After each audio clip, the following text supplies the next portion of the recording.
Good day, everyone. My name is Ariel P. Oliveira, Teacher 1 from Lawaan Integrated School.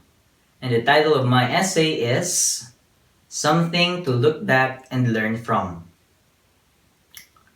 Together we are being called to make a future world.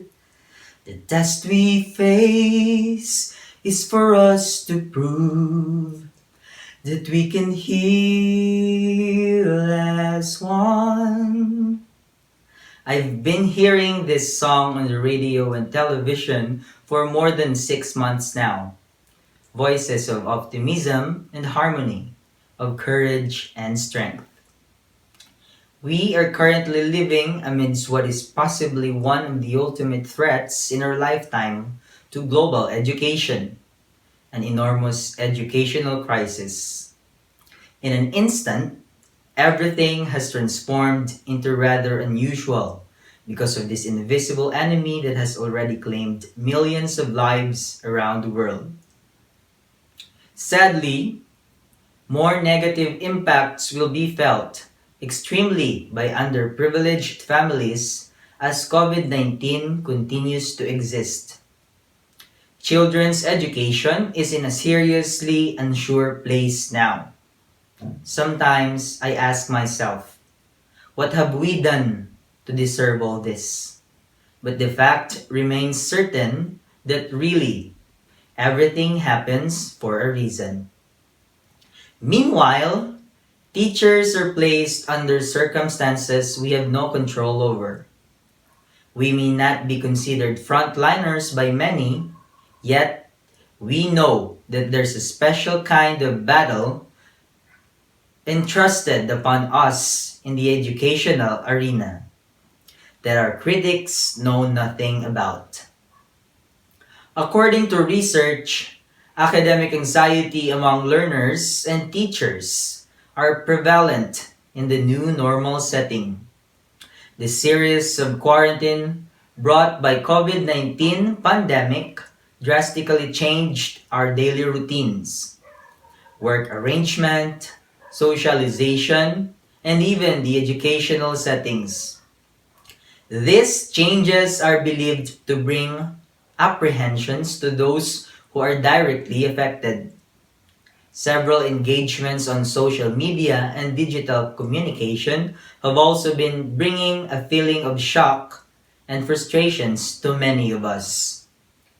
Not just this, but online learning also brings worry on teachers' lesson preparations and students' engagement towards their studies. Additionally, facing reality isn't the easiest thing to do, but accepting our current situation can make us more confident for a better future. Understanding, accepting, and working with reality is both practical and purposeful. This COVID-19 already taught us a lot of lessons in life: resilience, unity, and kindness above all. When COVID-19 hit, countries around the world had to respond at all levels of government, hand in hand with society. Calls for different responses were heard from various domains, and the way issues were approached varies from country to country. The Philippine government, on the other hand, took leadership, holding regular press conferences to inform the public and take actions from day to day. Although more and more issues are thrown against the administration as to how they handle everything, the truth remains that we need their assistance, especially this time. The virus outbreak brought a sense of urgency to adapt to fight the pandemic. The crisis put high demands on governments and demonstrated that governments can be agile and adaptive, even though public bodies are often criticized for lacking these very traits.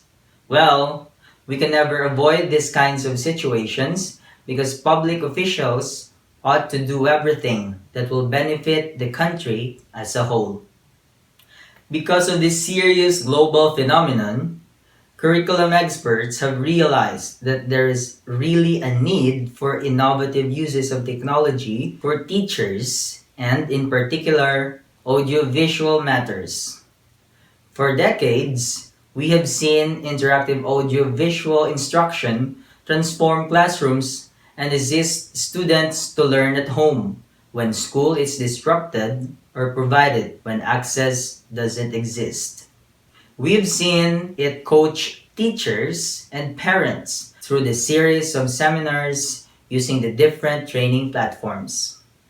Since education has changed dramatically, with the distinctive rise of e-learning, whereby teaching is undertaken remotely and on digital platforms, different learning modalities have been popularized. Researches suggest that online learning has been proven to increase retention of information and take less time. However, many parents and learners have seen this as a disadvantage to them because of financial limitations due to poverty, which is very common here in the Philippines. This is the reason why the Department of Education had to revolutionize other alternatives such as the use of printed modules, homeschooling, and the utilization of radio and television frequencies to provide necessary and relevant information with ease and convenience. This can also be an opportunity to increase teachers' digital skills. Radio and TV stations will recognize their key roles in supporting national education goals and hopefully improve the quality of their programming and understanding their immense social responsibility. Parents will be more involved in their children's education process, and our department will have a much clearer understanding of the gaps and challenges that exist in using technology effectively, such as connectivity, hardware, integration of digital tools in the curriculum, and teachers' readiness. All of this can strengthen the future education system in our country, not only during this pandemic, but in the long run. In effect, this has somehow paved the way to health issues and concerns among teachers. To name a few, sleep deprivation among many unhealthy circumstances that teachers fall into, anxiety to those who are not used to operating technologies, and the like. 8 hours of sleep and more, weekends for the family, enough time to relax and reflect. These are probably the ones that a productive teacher wishes to have in the new normal. Everybody is affected. Body clocks have been distorted and disorganized. The question is, do we really have a choice? Perhaps we teachers just have to manage our time wisely. But is this enough? In the name of love for teaching, we have nothing but pure passion and desire to exhaust ourselves with all this stuff. On the contrary, many of us have taken this pandemic as a blessing in disguise. They have learned to appreciate God's beautiful creations by indulging themselves to recreational activities such as revitalizing love for plants or the trend of growing their own vegetable garden. This has somehow become an outlet for them to release their stress and vent out their adverse feelings with regard to this pandemic. Taking into careful consideration those whose mental health have been affected during this time, DepEd has never failed to educate the public to prioritize one's total health and well-being, among other things. Moreover, many children have discovered their innate potentials during this pandemic. Some have revisited their old forgotten hobbies, and others have honed their very own talents. This made me think as to what this pandemic has developed in us. The effects are not entirely undesirable though. Looking into the bright side, some of us have learned to value our life and our loved ones. We have become closer to them. Daily conversations have increased, and personal things have been settled for good.